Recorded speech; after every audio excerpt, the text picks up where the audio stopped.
Books forever में खुशामदीद novel यार सितमगर, जिसकी राइटर है नीलम रियासत। उसकी ये 11वीं एपिसोड है। तो आइए जल्दी से स्टार्ट करते हैं इस एपिसोड को बगैर किसी देर के।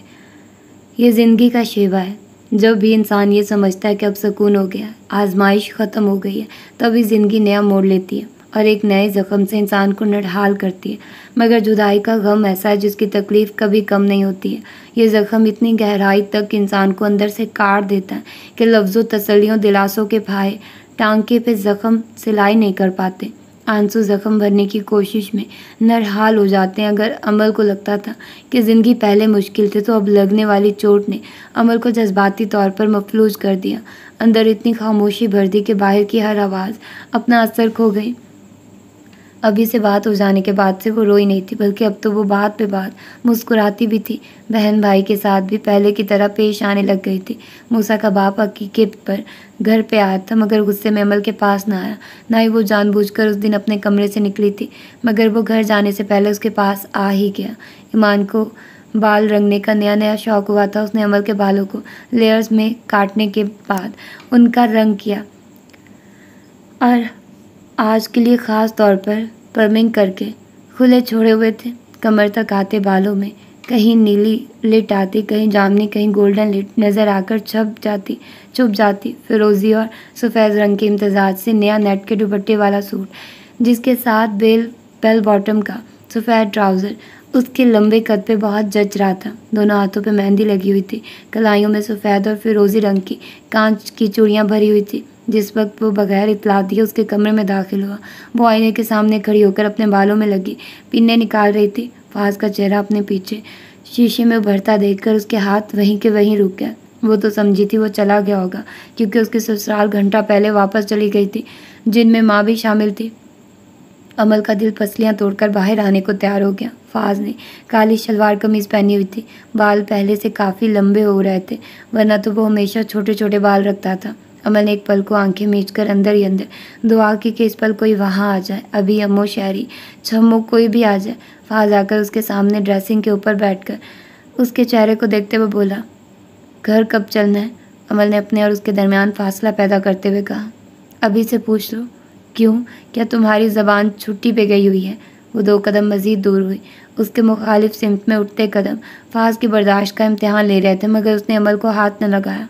वो बोली, मुझे तुमसे कोई बात नहीं करनी है। फाज ने सीने पे हाथ बांधते हुए गहरी सांस भरी और बोला, काश ये इतना आसान होता अमल जी, या काश ये आपके पास इस फाज नामी वजूद का रिमोट होता, तो आप इसको अपनी मर्ज़ी और मंशा के मुताबिक चला सकती। मगर आपकी बदकिस्मती कि ऐसा नहीं है। बात तो करनी ही पड़ेगी। मेरी माँ मुझे यहाँ रुकने नहीं देती, तुम्हारी माँ तुम्हें साथ ले जाने नहीं देती। मैं कब तक यूँ इन दोनों औरतों का मुँह देखता रहूँगा? तुम फ़ोन तक नहीं उठाती हो। मैं आज पूरे 8 दिन बाद तुम दोनों की शक्ल देख रहा हूँ। फॉर गॉड सेक, तुम अभी जाकर अम्मू से कहो कि तुम घर जाना चाहती हो। मुझे वो बहाने बनाकर टाल गई हैं। तुम्हें कुछ नहीं कहेंगे। अमल नहीं चाहती थी कि वक्त से पहले लड़ाई शुरू हो, इसलिए मसलहत का दामन थामते हुए बोली, अम्मू कहती हैं छिला पूरा होने तक मैं यहीं रहूँगी। वो खफकी से बोला, न जाने उनको किस साइंसदान ने ये मशवरा दे दिया हुआ है। वही 100 साल पुराने रस्म व रवाज लेकर बैठे हुए हैं। अमल के मुंह से निकल गया, तुमने मुझे जो मैसेज किए थे उनका क्या मतलब था? फाज ने 2 पल उसको देखा। तुमने मतलब समझे बिना ही मेरा शुक्रिया अदा कर दिया था। क्या तुम अपने अल्फाज पर अब भी कायम हो? तुम एक मगरूर औरत हो, इसमें एक रत्ती का भी शक नहीं है। ये तो तुम्हारा वास्ता ना वाले मर्द से पड़ गया, वरना अगर मेरी जगह कोई आम मर्द होता, इस वक्त तुम्हारा पानी भर रहा होता। तुम उन औरतों में से हो जो मर्द को नीचे लगाकर रखना चाहती हैं, जो चाहती है मर्द नौकरों की तरह उनके नाज नखरे ही देखता रहे, फिर भी उसकी इज्जत नहीं करती हैं। अमल मुस्कुराकर बोली, और तुम फिर भी ऐसी औरतों के साथ ही क्यों रहना चाहते हो? मुझे छोड़ दो। फास्ट ड्रेसिंग से हटकर उसके पास आया, अपने हाथ कमर के पीछे बांधकर चेहरा अमल के चेहरे के पास झुकाया। तुम्हारी और मेरी अलग हो ही नहीं सकती है। क्यों पागलों की तरह एक बात को दोहराए जाती हो? मैं उन मर्दों में से नहीं हूँ जो औरत को कंट्रोल ना कर सके, जो औरत के हाथों ब्लैकमेल हो जाए। मुझे लगाम डालनी आती है, इसलिए मेरी जान मुझे चैलेंज करने की गलती ना करना। माँ बाप के साथ कुछ दिन और रहना है, रह लो, मगर इसके बाद लौट कर अपने घर ही जाना है। गाँव ना जाना चाहो तो भी कोई इशू नहीं है, यहीं लाहौर में मकान ले लेंगे। फाज ने अपनी शहादत की उंगली से अमल के कनपट्टी पे हल्की सी ज़रब लगाए। अब तुम मेरी बीवी ही नहीं हो, मूसा की माँ भी हो। माँ का इतना मकाम यूं ही नहीं रखा गया, उनके फ़राइज़ की बिना पर है। अब अपनी मरी हसरतों पे आंसू बहाकर हाल में लौट आओ, इसी में समझदारी है। वैसे भी तलाक याफ्ता औरत के हमारे मुआशरे में कोई इज्जत नहीं है। लोग कहते हैं जो एक घर ना चला सके वो दूसरा कैसे बसाएगी। पाकिस्तान में तलाक हो जाए ना तो औरत की वक़्त ख़त्म हो जाती है। किसी मर्द के इस्तेमाल में रही औरत के साथ कोई दूसरा मर्द शादी करना पसंद नहीं करता है। इस्तेमाल शुदा माल किसी को भी अच्छा नहीं लगता है, इसलिए फिर किसी बच्चों के बाप के साथ या किसी बूढ़े के साथ ब्याह दी जाती है कि चलो कहीं ना कहीं तो टिक जाए। तलाक याफ्ता औरत पर एतबार कोई नहीं करता है। इतना बहुत है या मैं मज़ीद गहराई में जाकर इस पर रोशनी डालूं? अमल पीछे होकर बेड पे बैठ गई और बोली, ये असूल किसने बनाए हैं? तुम जैसे लोगों ने, जिनके लिए औरत सिर्फ एक वजूद है, जो उसको एक हैसियत देने को तैयार नहीं है। और जो औरत तो मर्द पे ये कहते हैं ना कि तलाक याफ्ता औरत की कोई इज्जत नहीं होती है, वो इस्लाम की तालीम से खुला इनहराफ करते हैं। जो लोग ये कहते हैं कि तलाक याफ्ता से ना बेटे की शादी करनी है ना भाई की, वो लोग नबी पाक सल्लल्लाहु अलैहि वसल्लम की सुन्नत की तौहीन करते हैं। ये वही लोग हैं जो बहनों और बेटियों की लाशें उठाने को तो तैयार होते हैं मगर उनको जीने का हक दान नहीं करते। हमारे इस मुआशरे में इन गंदे और बदबूदार रवाजों के पल्ले में मर्द से कहीं गुना ज़्यादा औरत कसूरवार है, क्योंकि वो अपने बेटों की तरबियत ही नहीं कर पाई है। इसलिए फ़ाज़ साहब, मुझे मुआशरे का डर सुनाकर मुतासिर न किया जा सकेगा। मैं ऐसे बेरहम रवाजों को पैर की जूती पर रखती हूँ। शादी नाम ही इज़्ज़त, हिफाजत और सुकून का है।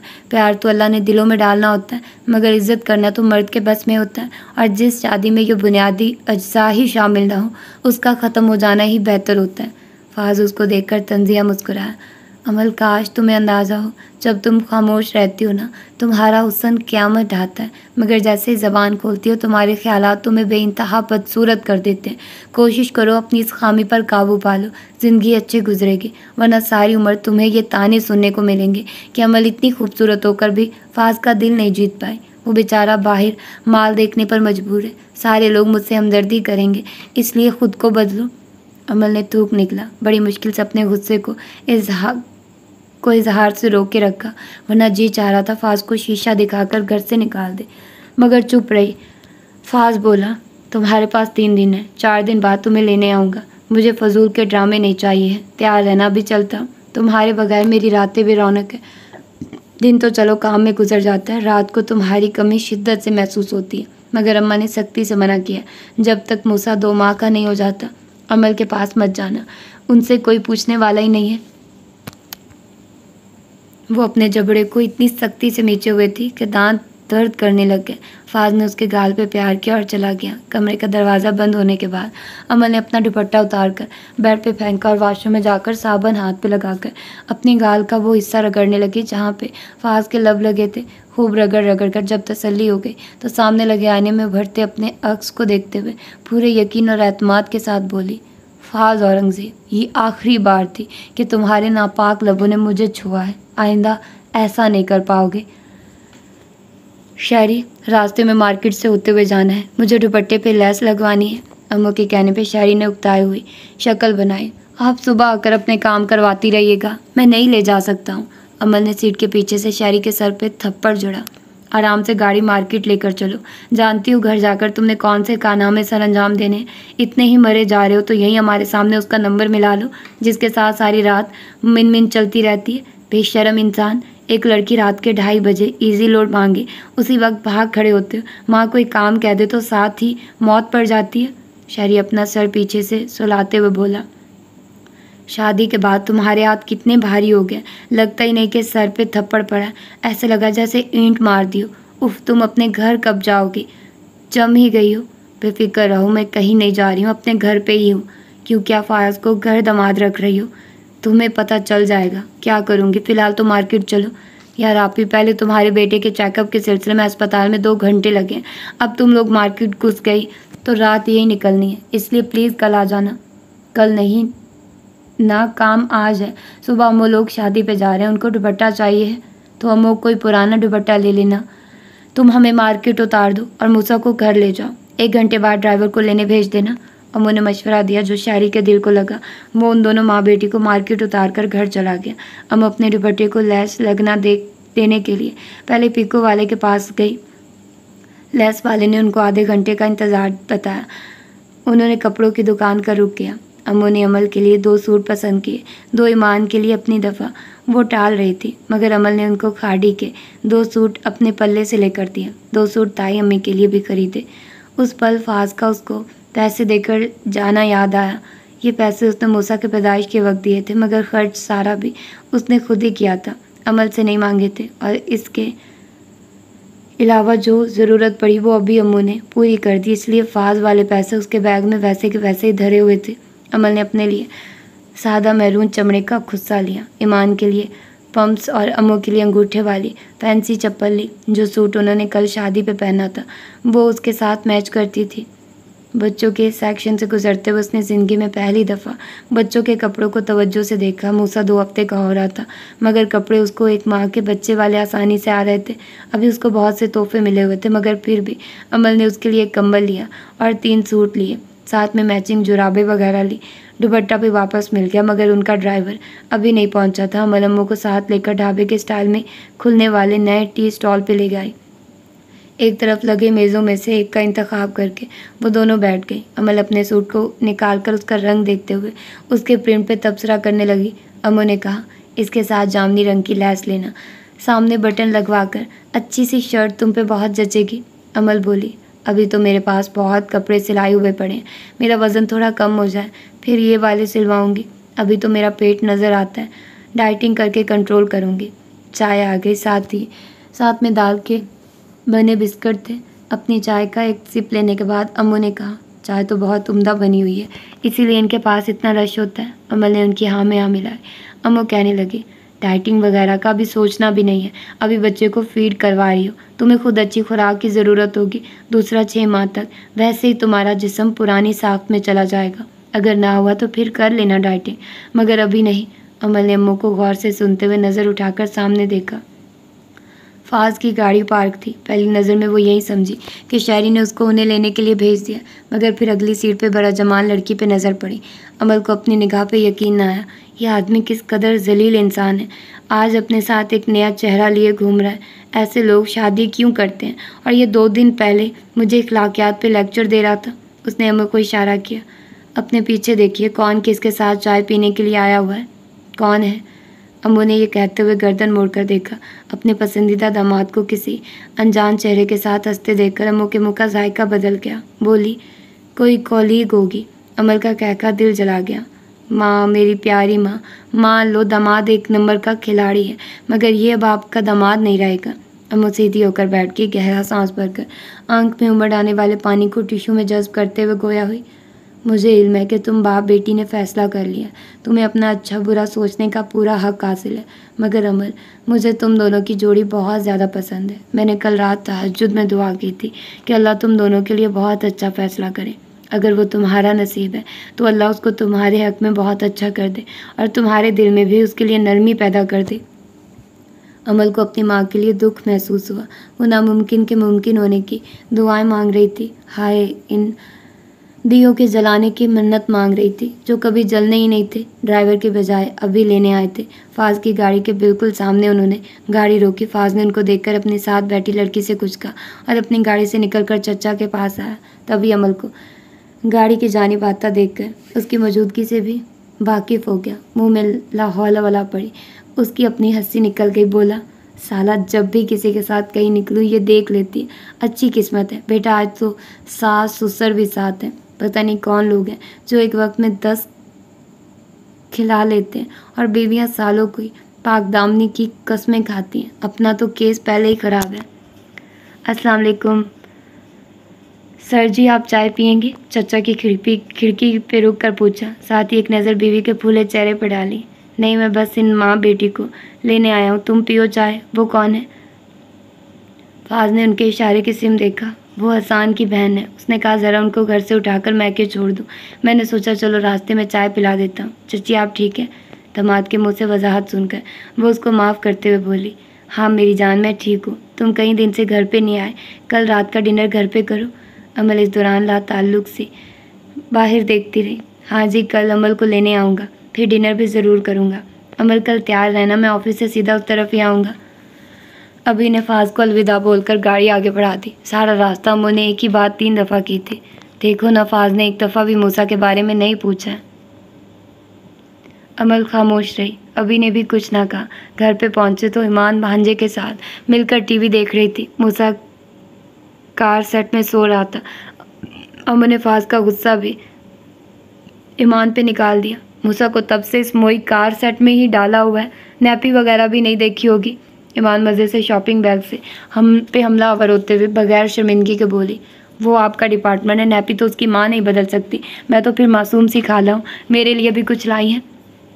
अमल ने सारे बैग उसके सामने रखे, फ़कत अपना हैंड बैग लेकर अपने कमरे की तरफ जाते हुए माँ से बोली, अम्मू आप मूसा की नैपी बदल दें, फिर मैं उसको फीड करवा दूँगी।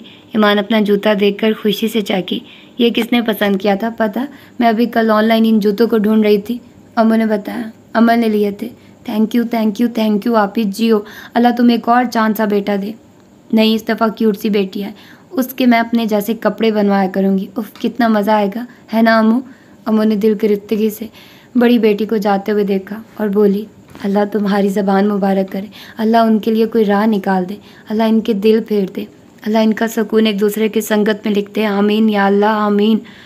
अमल ने माँ की बात पे कुछ ना कहा। घर मोहब्बत की मिट्टी से बने हो या नफ़रत की मिट्टी से, जब टूटते हैं तो एक दफ़ा तकलीफ़ तो होती ही है। उस रात देर तक वो सब लोग टीवी के आगे जमा रहे। अभी जो आम तौर पर जल्द सो जाते थे, उस दिन बेटियों के साथ गप्पे मारते रहे। अब वो सारा वक्त मूसा को गोद में लिए रही। 1:30 बजे इत्लाही घंटी बजी, आने वाला फाज था। आते ही चचा के पास बैठकर बोला, वो मेरी कुछ नहीं लगती है, शादीशुदा औरत है, बस अच्छी दोस्त है, ऐसा वैसा कुछ भी नहीं है। जहांगीर ने उसको घूरा। मैंने तुम्हें कुछ कहा है? कहा नहीं, इसीलिए तो मैं जान गया हूँ कि नाराज़ है। अभी मैं घर जाने के लिए निकला था, मगर गाड़ी इधर को मोड़ ली। आपकी नाराज़गी का सोचकर बेचैनी सी महसूस कर रहा था। ये सफाइयाँ अपनी बीवी को दो, मैं क्यों नाराज़ होऊंगा? बीवी तो सफाइयाँ मानेगी ही नहीं, वो तो आंख बंद करके मुझे लफंगा मानती है। वो मुझे अच्छी तरह जानती है, उसको मुझसे कोई उम्मीद नहीं है, मगर आपको है, इसलिए मैं आपकी नाराज़गी नहीं भुगत सकता। चाचू जी, बंदा उनको खोने से डरता है जो उसके अपने हों, सुख दुख के साथी हूँ। वो तो मेरे लिए आप ही हैं। अमल के साथ तो बस लड़ाइयाँ ही हैं। अभी के लबों पे नरम सी मुस्कुराहट दौड़ गई। अमल बड़े गौर से उनको देख रही थी। वो फाज को बहुत ज़्यादा पसंद करते थे। वो भी अपनी हर बात बिला झिझक उनके साथ करने का आदी था। नौजवानी से हर हफ्ते वो उनके घर का चक्कर ज़रूर लगाता था। दोनों चचा भतीजा घंटों बैठकर बातें करते, फरमाइशी खाने बनवा कर खाते, बिजनेस पे तबादला ख्याल करते। अभी भी वो अपने फ़ोन से तस्वीरें खोलकर उनको दिखाते हुए बता रहा था, ये फ्लैट मिल रहा है, 2 बेडरूम का है। अब्बा जी को कोई ख़ास पसंद नहीं आया, वो कह रहे हैं लेना तो घर लो, मगर मैं सोच रहा हूँ अमल के लिए बहुत बड़ा घर देखना अभी मुश्किल होगा। अभी वो मूसा के साथ मसरूफ़ रहा करेगी, घर बाद में ले लेंगे, क्या ख्याल है? अमल की अभी के साथ नज़र मिली। अभी ने सर खम करके उसके अनकहे सवालों के जवाब आंखों से दिए। परेशान ना हो, वही होगा जो तुम चाहोगी। मगर हो गया जो किसी के वहमो गुमान में भी ना था। अम्मू और अभी अपने दोस्त के बेटे की शादी पे गए। वापसी पे उनकी गाड़ी एक ट्रॉलर से टकरा गई। यूँ चंद घंटों में ज़िंदगी के सारे रंग ही छिन गए। अम्मू को घर से जाते वक्त मूसा की फ़िक्र हो रही थी। बार बार अमल को कह रही थी, दूल्हे की माँ का इतना इसरार ना होता तो मैं मूसा को छोड़कर बिल्कुल ना जाती। अब देखो उसकी नैपी वक्त पे बदल लेना, ये ना हो उसको रैश करवा दो, और फीड करवाने के बाद कंधे से लगाकर डकार ज़रूर दिलवाना, परेशान ना होना। अमल ने जवाब में कहा, नैपी बदलते हुए मुझे डर लगता है, कहीं उसको दर्द ना हो। पागल ना हो तो कुछ नहीं होगा, और अगर फाज उठने के बाद तुम्हें साथ चलने का बोले तो झगड़ा मत करना। बस एक दफ़ा अपनी माँ और बेटे की खातिर उसको एक मौका देकर देखना। अगर तुम्हारा दिल उसकी तरफ माइल ना हुआ तो जैसे तुम चाहो वही होगा। अच्छा, अब आपको इस वक्त ही सारी बातें याद आ रही हैं, वापस आएंगी तो बात होगी। उस पर अम्मी ने उसको साथ लगाकर प्यार किया और दुआ दी थी, अल्लाह तुम्हें बहुत सारी खुशियाँ दे मेरी बेटी। देखो उसने तुम्हें मूसा दिया है। उस पर अमल हंसती थी। आप पहले मूसा के बाप की दीवानी थी, अब मूसा मिल गया है। अमल फाज की आम से बेखबर रही, जिसने उसको पीछे से बाहों के घेरे में लेकर अमल के सामने खड़ी अम्मू के माथे को चूमा। दुनिया की सबसे अच्छी चच्ची और अब सास। अम्मू ब्लश करते हुए बाहर को बढ़ गई। अमल वहीं खड़ी होकर उनको जाता देखती रही। गाड़ी की ड्राइविंग सीट संभालने से पहले अभी ने फाज को आवाज़ दी, जो अभी तक बीवी के पीछे छुपा उसके कंधे पे सर रखकर सास ससुर को ही देख रहा था। चचा के बुलाने पे सीधा खड़ा होते हुए बोला, जी सर जी। ऑफिस जाओ, घर पे रहकर मेरी बेटी का खून न जलाना, वो हंसते हुए बोला। जी सर। वो ऑफिस में था जब कॉल मौसूल हुई। शहरी चारों कतार रोते हुए बोल रहा था। अभी चले गए फाज भाई, मेरे माँ बाप चले गए। फाज भाई ऐसे कैसे हो सकता है? अगर आकर इन अस्पताल वालों से बात करें आप। अगला सारा वक्त किसी फिल्म की तरह ही गुजरा। हर कोई सदमे से नढाल था। फूफियों की हालत कहर थी। औरंगजेब की कमर टूट गई। ईमान बार बार बेहोश होती रही। शहरी कभी समद भाई के गले लग कर रोता, कभी तार से लिपट जाता। आखिरी रसूमात गांव में अदा हुई। खानदानी कब्रिस्तान में दोनों प्यारों की तदफीन कर दी गई। फाज बज़ाहिर मजबूत बना, सारा कुछ देखता रहा, मगर तन्हाई में समद भाई के सामने फूट फूट कर रोया। इस सारे में जहाँ अपने तो अपने गैर की आंख भी नम थी। एक दीवानी लड़की ऐसी भी थी जिसकी आंख से एक आंसू तक न बह सका, जिसके असाब बिल्कुल शल थे। सोचने समझने की सलाहियत ही गुम गई। ना अपना होश रहा, ना बेटे का। चुप करके बैठी, सबकी शक्लें देखे जाती। अगर कोई अपने साथ लगाकर रोते हुए उसको भी रुलाने की कोशिश करता, वो वहशत ज़दा होकर उनसे अलग हो जाती। मूसा मुसलसल फातिमा भाभी के पास था, मगर उसने ख़वातीन के साथ मिलकर अम्मू को आखिरी गुज़ल खुद दिया था, जब तक वो अपने असली घर चले नहीं गए। उनके सराहने खड़ी होकर उनके खूबसूरत चेहरों को आंखों के रास्ते दिमाग में महफूज करती रही। एक दो औरतों के फिक्रे भी कान में पड़े। तौबा है बेटी की तो पलक तक नहीं भीगी। अरे ये वही है जैसे पहले माँ बाप का कौन सा ख्याल किया था, मर्जी से जाकर शादी रचा ली। ऐसी लड़कियों को माँ बाप का क्या दर्द होना है। वो अपने घर जाना चाहती थी, मगर जब ये ख्याल आता वहाँ ना माँ मिलनी है ना बाप, तो घर जाने का सोच कर ही दिल डूबता। 7वें 10वें तक सारा ख़ानदान गांव ही रहा। अमल सारी सारी रात सो ना पाती। सबके सामने खाना जहर मार कर लेती, मगर बड़ी कोशिश करके भी चंद एक लुक में अंदर जा पाते उसका वज़न गिर गया, रंग धुले हुए लट्ठे जैसा हो गया। आंखों के गिर्द गहरे स्याह हल्के बन गए। नतीजा ये निकला कि मूसा को खुराक ना मिलती। वो कोशिश करती, मगर मूसा की भूख ना पूरी होती। फिर कोशिश भी बंद करके उसको फीडर ही देना शुरू कर दिया। जब जब वो मूसा को गोद में लेती, अम्मू का चेहरा सामने आ जाता। वो मूसा को छम्मू के हवाले कर देती। शदीद तरीन डिप्रेशन में जाती जा रही थी। फाज भी बहुत चुप था। 10 दिन गुजर जाने के बावजूद दोनों की आपस में बात ना हुई। वो सारा दिन हवेली में होता, अफसोस करने आने वालों का रश लगा रहता। अमल बज़ाहिर सब ख़वातीन के साथ बैठकर कलमा वगैरह पढ़ने की कोशिश करती, मगर कभी ये भूल जाती कि क्या पढ़ना है, कभी तादाद भूल जाती। सभी उसके रवैये को लेकर परेशान थे। फातिमा भाभी ने समद भाई से जिक्र किया, उन्होंने तसल्ली दी और बाहर जाकर आदमियों में बैठे भाई को एक तरफ बुलाया। फाज उनका इशारा देखकर उनके पीछे आ गया। हवेली की खामोश कोने में जाकर समद भाई भैंस की खुरली के ऊपर बैठकर बोले, अमल की खबर लो, वो ठीक नहीं है। फाज ने भाई का चेहरा देखा, फिर सरस बात में लाया। ठीक हो जाएगी, उसको वक्त चाहिए तो उसको वक्त दो। फाज ने गहरी सांस खींची। मैं जानबूझकर उसको इग्नोर कर रहा हूँ, क्योंकि मुझे इल्म है जब मुझे सामने देखेगी, मेरी शक्ल में चाचू की मुशाबहत देखकर संभलने की बजाय मज़ीद बिखरेगी। समद भाई ने उसके कंधे पे तसल्ली से थपकी दी। उसको कब्रिस्तान ले जाओ, हो सकता है उनकी आखिरी आरामगाह देखकर वो थोड़ी पुरसुकून हो जाए। और अगर मामला मज़ीद ख़राब हो गया तो तुम मर्द हो, संभाल लेना, यही तो तुम्हारी असल ड्यूटी है। उसी वक्त किसी के आने पे फाज को वापस ड्राइंग रूम में जाना पड़ा। शाम को असर के बाद छत पे चारपाइयों पे पुप्पो लोग लेटी हुई थी। अमल आंखें मूंदे पड़ी थी, मगर जाग रही थी। शहरी ने उसका शाना हिलाया। आप ही? जी। नीचे आओ। क्यों? तुमसे काम है, उठो। अच्छा। वो उठ गई। शहरी उसी तरह उसको हाथ से पकड़कर नीचे लाया, फिर बैरूनी दरवाजे की तरफ चल पड़ा। कहाँ लेकर जा रहे हो? यहीं। गेट के सामने फाज गाड़ी में इंतज़ार कर रहा था। शहरी ने फ्रंट पैसेंजर सीट का दरवाज़ा खोलकर उसको बैठने का इशारा किया। अमल ने इस्तफार किया। पता तो चले कि जाना कहाँ है। बैठो तो मैं भी साथ ही चल रहा हूँ। वो भाई की मान कर बैठ गई। साथ ही फाज पे भरपूर नज़र डाली, जो नज़रें सामने टिकाए खामोश बैठा था। जैसे ही शहरी ने दरवाज़ा बंद किया, फाज ने गाड़ी आगे बढ़ा दी।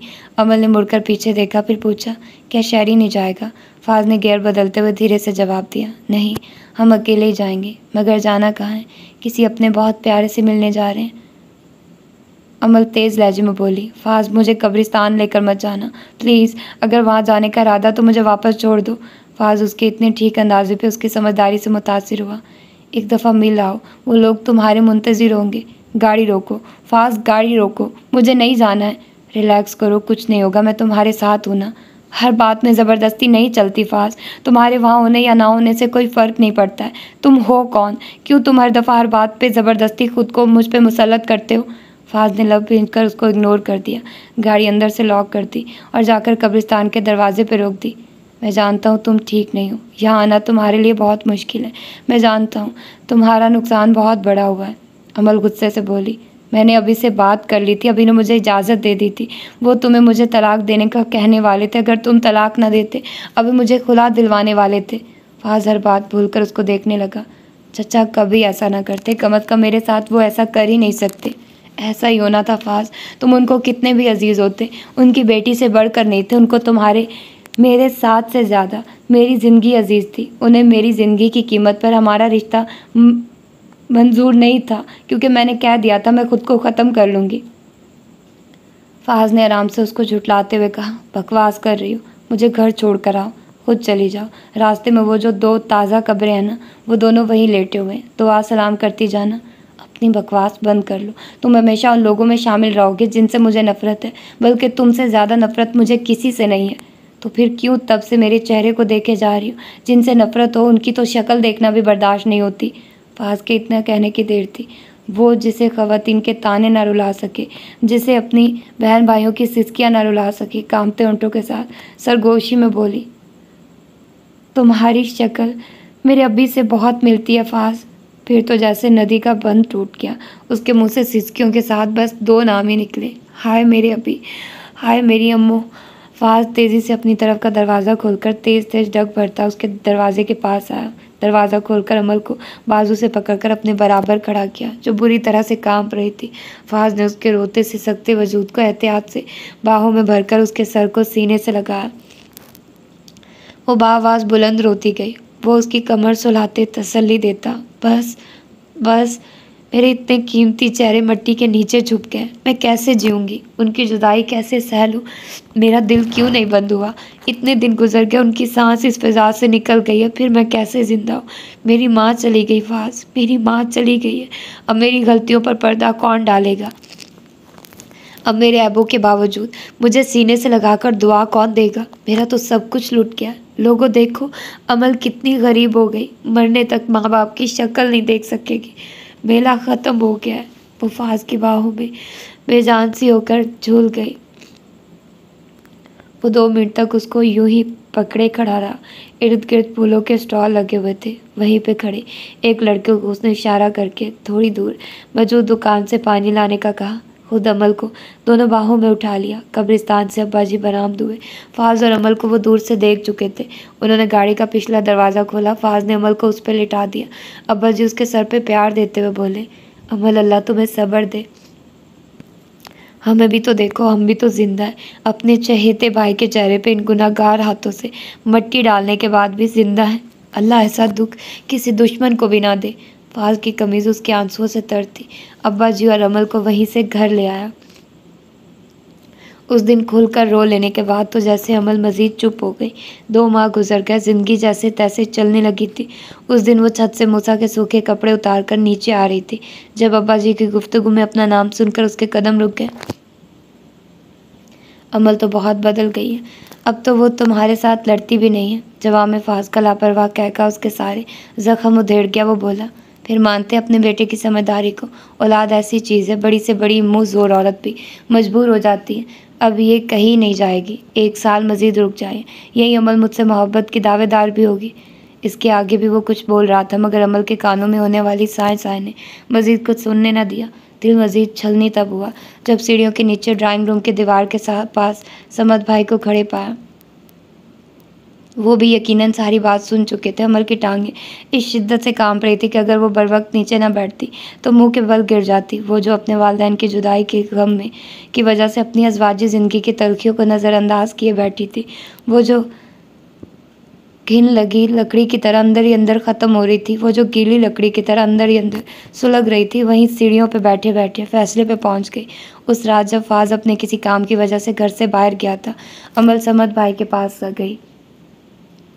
वो अपने बेडरूम में टीवी देख रहे थे। अमल को देखकर सीधे हो बैठे। आओ बेटे, मैं लंबी तमहीद नहीं बांधूंगी। मुझे आपकी मदद की ज़रूरत है।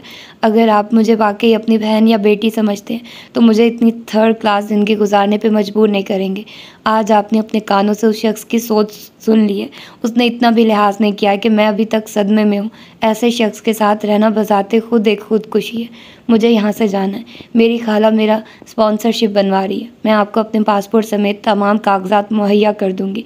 एम्बेसी से वीज़ा लगवाने का काम आपका होगा। समद भाई ने सिर्फ एक ही सवाल किया, मूसा कहाँ रहेगा?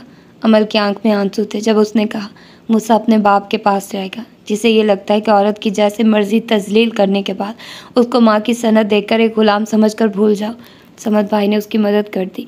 फातिमा भाभी तक को खबर न हुई। अमल ये बात जानती थी कि फाज का रवैया उसके भाई बहन के साथ बहुत अच्छा है। वो लोग अभी तक गाँव में ही थे। घर जाने पर राज़ी न थे क्योंकि माँ बाप के बगैर उस घर में जाना एक अलग इम्तिहान था। अमल जानती थी उसकी कोई दलील काम नहीं आएगी। ईमान और शहरी का वोट फाज के हक में ही जाएगा, इसलिए उसने उनको भी अपने इरादे से वाकिफ न किया। मरियम की सास बीमार थी। ताई अम्मी फाज के साथ उनकी आदत को जा रही थी। अमल ने मूसा को मालिश करके उनके हवाले किया। दोनों भाभी और ईमान शहर शॉपिंग करने के लिए तैयार हो रही थी। शहरी उनको लेकर जा रहा था। बेड पे शॉल डालकर उसके ऊपर मूसा का लिटाया हुआ था। अम्मा बादामी रोगन से धीरे धीरे उसकी टांगों को दबा रही थी। फाज फ़ोन पे बात ख़त्म करके अंदर आया। माँ को देखते ही बोला, अम्मा आपने जाना है कि नहीं? मुझे फ़ोन पे फ़ोन आ रहे हैं। आपकी वजह से मैं फैक्ट्री से लेट हो रहा हूँ। लो पड़ गया पीछे, सब्र कर लो। मूसा की मालिश करके उसको नहला दो, फिर चलते हैं। मूसा को उसकी माँ के हवाले कर दो। नहीं, वो कब उसको नहला पाती? इतनी मुश्किल से तो अब उसकी नैपी बदलने लगी है, वो भी डरते डरते। फाज ने मुस्कुराती नज़रों से अमल की पुश्त को देखा जो अलमारी के खाने में मूसा की चीज़ें सेट कर रही थी। वो कहने लगा, ये वाहिद माँ देखी है जो अपने ही बच्चे को उठाते वो डरती है। अमल ने कोई रद्द अमल ना दिया। अम्मा हंसते हुए बोली, जब अमल पैदा हुई थी ना, अल्लाह बख्शे तुम्हारी चच्ची भी उसको मेरे हवाले कर दिया करती थी। तुम्हारी दादी ने हंसना देखो तो बच्ची से डरती है, मगर उसने कहना इतनी छोटी सी, अगर कहीं सख्त हाथ लग गया उसकी कोई हड्डी ना टूट जाए। अमल के हाथ रुक गए। मेरी माँ इतनी जल्दी इतनी दूर चली गई हो। तुम्हारे जिक्र के साथ अब जनती और अल्लाह बख्शे आता है। बेख्तियार आंख से 2-4 मोती टूटकर दुपट्टे में जज्ब हो गए। फाज भी खामोश हो गया। वही अम्मा के पास बैठ गया, मगर नज़रें अमल पे मुड़ मुड़ कर जाती। वो अभी तक अलग कमरे में सो रहा था। मूसा का बहाना बनाकर अमल ने अम्मा के साथ मिलकर साथ वाले कमरे में डेरे डाले हुए थे। कुछ वो इतनी खामोशी और संजीदा हो गई थी कि वो उसके साथ पहले की तरह छेड़छाड़ करने से भी गुरेज बरत रहा था। अभी चच्ची के जिक्र की उदासी दूर करने की खातिर बोला, अम्मा कब तक बहू पे कब्जा रखना है? बेटे का भी कोई ख्याल कर लो। उसको अभी उसके हाल पे रहने दो। चंद दिन सब्र कर लो, कहीं भागी नहीं जा रही है। अल्लाह करम करे, सारी उम्र इकट्ठे ही रहोगे। उसकी सेहत तो देखो, सूख कर कांटा हो रही है। एक तो अभी उसका बेटा 40 दिन का भी नहीं हुआ कि बेचारी पर गम का पहाड़ टूट गया। उसके जिस्म में अभी इतनी ताकत नहीं है कि वो तुम्हारे नाज नखरे देखती फिरे। जितनी आप बहुओं की सगी बनती है, उन्होंने कौन सा आपको मेडल पहना देने हैं? मुझे किसी मेडल की ज़रूरत भी नहीं है। अल्लाह उनको ज़िंदगी दे हंसती बसती ने। मुझे कुछ नहीं चाहिए। ठीक है, आप उसको आराम करवाइए, मैं एक और शादी कर लेता हूँ। जहर जुदाई प्यो नोखा, साकी हुन ता जीवन औखा, लगदा है हुन मुक्ते सा हुन आखिरी दे दार सावल, मार मुकाया तेरे प्यार विसावल। अम्मा ने उसको शर्मिंदा करना चाहा। पुत्र एक क्यों, 2-3 ब्याह कर लो। एक से जूते खाकर दूसरी की तरफ जाना, दूसरी से जलील होकर तीसरी की तरफ जाना। यहाँ एक तुमसे बात नहीं करना चाहती, तुम नई की बात कर रहे हो। इसीलिए तो कह रहा हूँ, मैं उसकी दस्तरस में हूँ ना, इसलिए उसको मेरी कदर नहीं है, मेरा हाल तक नहीं पूछती है। उससे अच्छी तो वो है जो सुबह शाम बाकायदगी से गुड मॉर्निंग और गुड नाइट के पैगाम भेजती है। आपकी दूसरी बहुएं भी तो है ना, अपने शौहरों के वारी सदके जाती है, साथ बैठकर खाना खाती है, उनके सारे काम करती है। 10 मिनट लेट हो जाऊं फ़ोन पर फ़ोन करती है, अभी तक घर क्यों नहीं पहुंचे? यहाँ किसी को परवाह ही नहीं है, घर आया हूँ या नहीं आया हूँ, खाना खाया या नहीं खाया, किसी की सेहत पे कोई असर नहीं है। बल्कि जब भी नज़र आओ ना आओ, ये खुश रहती है। अम्मा ने बेटे की बात सुनकर उसको आड़े हाथों ले लिया। अच्छा, तुम भी कम नहीं हो, कितनी दफ़ा उससे आकर उसका हाल पूछते हो? कभी उससे पूछा कि उसने खाना खा लिया या नहीं, उसका दिन कैसा गुजरा? मूसा ने उसको ज़्यादा तंग तो नहीं किया। वो मेरे साथ वाली चारपाई पे सारी रात जाकर गुजारती। तुमने कभी उसकी आंखें देखकर, उसका पीला रंग देखकर ये सोचा है कि उसको किसी डॉक्टर के पास ले जाओ? शायद माँ बाप की अचानक जुदाई के सदमे को सह नहीं पा रही है। कभी ये सब सोचा है कि नहीं? जब भी तुम कभी अपनी ज़रूरत के लिए उसको फ़ोन पे फ़ोन करके अपने कमरे में बुलाते हो, वो चुपचाप क्यों चली आती है? पहले की तरह तुम्हारे साथ डट कर बात क्यों नहीं करती? इतनी खामोश क्यों हो गई है? औरत को तो इल्ज़ाम देना बहुत आसान है। मेरा बेटा, अपने गिरेबान में भी झांक लिया करो। अमल अलमारी का पट बंद करके कमरे से निकलने के चक्कर में थी। कम अज़ कम आज के दिन में वो ऐसी किसी गुफ्तगू का हिस्सा नहीं बनना चाहती थी। फाज उसका इरादा भांप गया था। उसको रोकने को बोला, 1 मिनट इधर आओ। वो नहीं रुकी। मुझे काम है। बाहर में गया तुम्हारे काम, वापस आओ अमल। मगर वो चली गई। वो माँ को जताते हुए बोला, आप इसकी अकड़ देख रही हैं? मुझे तो ऐसे इग्नोर करती है जैसे मैं शौहर नहीं नौकर हूँ। अम्मा मूसा को गोद में उठाकर मुस्कुराते हुए बोली, उत्तर शौहर नौकर ही होता है, बीवी को हर सर्द गर्म से बचाने वाला। उसको घर की 4 दीवारी में महफूज रखकर बाहर की दुनिया को खुद झेलता है। नौकर ही तो है, इसीलिए तो उसका दर्जा बुलंद होता है, क्योंकि अपने से पहले वो अपने से वाबस्ता लोगों को रखता है। पहले बीवी की ज़रूरियात पूरी करने को धूप सहता है, फिर औलाद के आराम के लिए दौड़ लगाता है। सारी उम्र अपने प्यारों की नौकरी ही तो करता है। इसलिए तो अल्लाह ने उसको वलियों और पैगम्बरों जैसी इज्जत से नवाजा हुआ है। दर्जा भी तो देखो, अल्लाह के नबी सल्लल्लाहु अलैहि वसल्लम ने फरमाया, अगर किसी को सजदा वाजिब होता तो शौहर को होता। जो शख्स अपनी बीवी के हक़ में अच्छा होता है, उसका दर्जा किस कदर बुलंद रखा गया है। मेरा पुत्र, मुशक्क़त के बगैर दर्जे नहीं मिलते। तुम अपने बड़े भाई को 100 बातें कर जाते हो कि ये ऐसा है वैसा है, काम नहीं करता। कभी गौर से उसका अपनी बीवी के साथ मामला देखना, आज तक उसने किसी के सामने फ़ातिमा की बुराई नहीं की है। कभी वो फ़ातिमा में नुक्स नहीं निकालता। कभी भी उसको आज तक देखा है कि वो फ़ातिमा पे रोब डाल रहा। एक दफ़ा अपनी मर्ज़ी से पसंद का सूट सिलवा कर लाया था। दोस्त की शादी पे जाने को तैयार हो रहा था। फ़ातिमा उसका सूट इस्त्री कर रही थी। कपड़ा नाजुक था, शलवार बुरी तरह जल गई। मैं कसम खाने को तैयार हूँ, अफजाल या तुम ही क्या, उसकी जगह तुम्हारे अब्बा भी होते तो मेरी बेइज्जती कर देते। मगर मैं अपने बेटे के सदके जाऊँ। 2 मिनट चुप रहा, फिर बीवी से बोला, कोई बात नहीं, कोई और सूट निकाल दो। ये जो तुम कह रहे थे ना कि तुम्हारी भाभियाँ शौहरों के बगैर खाना भी नहीं खाती हैं, तो बेटा इसमें तुम्हारे भाइयों के रवैये का सबसे ज़्यादा असर है। औरत से इज़्ज़त करवाना हर मर्द के बस की बात नहीं है। ये मखलूक उसी की इज़्ज़त करती है, उसी की जूतियाँ सर पर रखती है जो माई का लाल ये साबित कर देता है कि वो इज़्ज़त करवाए जाने के लायक है। तुम्हारा तो रिश्ता पहले ही बड़ा नाजुक है। उस पर जिस तरह तुम आते जाते उसको सबके सामने कोई ना कोई फ़िक्रा लगा जाते हो, उसके दिल में तुम्हारी जगह कैसे बनेगी? आप भूल गए हैं, असफन के साथ मिलकर सारे ख़ानदान के सामने उसने मेरा मजाक बनाया था। कौन औरत ऐसा करती है? मैंने उसको कुछ कहा? यही बात तो मैं कह रही हूँ, तुम्हारा और उसका रिश्ता नॉर्मल नहीं है। तुम वार करते हो, फिर वो भी बदला लेती है, मगर अब तो वो कुछ कहती ही नहीं है। तुम भी उसके हक़ में नरमी बरतो, उसका दर्द बांटो। याद है ना, जो किसी के साथ ना रोई तुम्हारे सामने रो पड़ी, क्योंकि वो जानती है तुम उसके माँ बाप के लाडले थे। इस एक बात पर उसके दिल में तुम्हारे लिए नरमी आएगी। आगे अपने रवैये से उसको अपने करीब लाओ। ये क्या हुआ जब अपनी ज़रूरत हो बीवी को अपने पास बुला लिया, आगे पीछे उसके वजूद से बेखबर रहो। फाज ने माँ के सामने हाथ जोड़ दिए। ओ मेरी माँ, बस कर दें, सारे कसूर मेरे खाते में डालकर उसको बरिस जमा कर दिया। और जो आप अपने बड़े बेटे की इतनी तारीफ़ें कर रही हैं ना, वो 1 नंबर का रन मुरीद है। बीवी के आगे बोलने से वैसे ही डरता है। मेरे से उम्मीद मत रखिएगा कि मैं ऐसा कग्गू किस्म का शौहर बनूंगा। बीवी को उसकी हद में ही रखना पड़ता है, वरना सर पे चढ़ कर नाचती है। आप किसी अच्छे ज़माने की बातें कर रही हैं जो आज के लोगों पे लागू नहीं होती है। अम्मा मूसा को नहलाने ले जाते हुए बोली, तुम जीते मैं हारी, अपनी मनमानियों में लगे रहो। जब अमल मूसा के कपड़े लेने आए, फाज ने घेर लिया। अब मैं समझा कि क्यों इतनी खामोश रहती हो, क्योंकि अब तुमने अपने लिए वकील रख लिए हैं जो मेरे आगे तुम्हारा दफ़ा कर रहे हैं। ये भी अच्छी पॉलिसी है, दुश्मन को ज़ेर करना हो तो उसके अपनों को अपने कैंप में शामिल कर लो। अमल ने अपना हाथ छुड़ाने की कोशिश करते हुए अपना रुख पूरी तरह फाज की जानिब मोड़ा। दोनों बिल्कुल आमने सामने खड़े थे। अमल बड़ी बेबाकी से उसके चेहरे को देख के गई। पहले थोड़ा सा मुस्कुराया, फिर संजीदा हो गया। ऐसे क्यों देख रही हो? अमल उसकी आंखों में देखकर एतमाद से बोली, बस मेरा दिल किया तुम्हें प्यार से देखूं, सो देख लिया। फाज की तो बोलती ही बंद हो गई, क्योंकि अमल का अगला अमल पहले से भी नंबर ले गया। उसने फाज के चेहरे को अपने हाथों के प्याले में भरा और मुस्कुराते हुए बोली, मेरा दिल कर रहा था तुम्हारे चेहरे को प्यार से थामूं। लो, दिल की चाहत पे अमल कर दिया।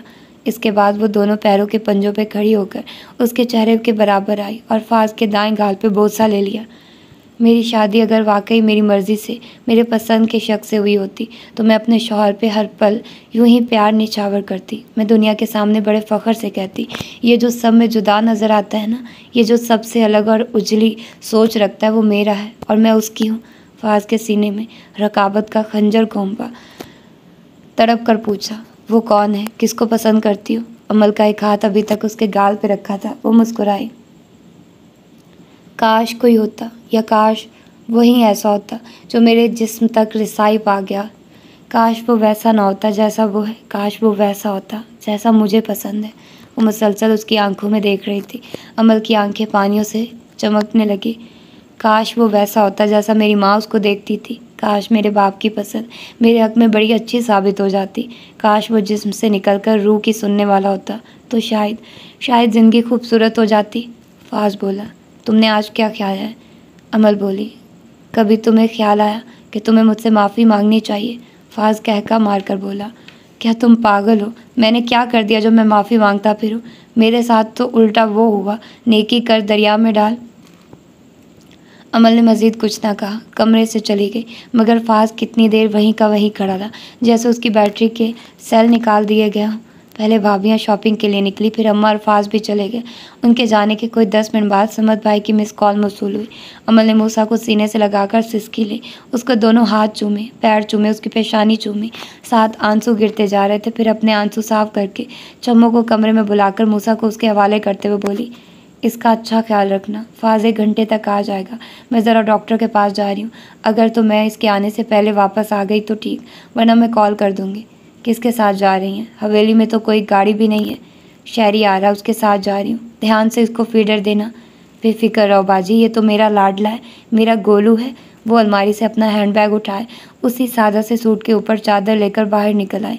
गली के आखिर पर समद भाई खड़े थे। उसने घर से निकलने से पहले अपना चेहरा छुपा लिया। घर पे इस वक्त या तो सफाई वाली थी या छम्मो थी। एयरपोर्ट तक वो डरती रही। समद भाई से आखिरी दफ़ा मिलकर फूट फूट कर रोई। मेरे मूसा का ख्याल रखिएगा। समद भाई ने उसके आंसू साफ किए, अपनी जेब से एक पैकेट निकालकर उसके हाथ पे रखा। अगर बहादुर बनकर ये कदम उठा रही हो तो हिम्मत से मजबूत रहना। ये कुछ पाउंड्स हैं, तुम्हारे काम आएंगे। मैं हमेशा तुम्हारे साथ हूँ। कभी खुद को अकेला मत समझना। हो सकता है तुमसे दूर होकर उस गधे को कोई अकल आ जाए, उसको अपनी गलती का एहसास हो जाए।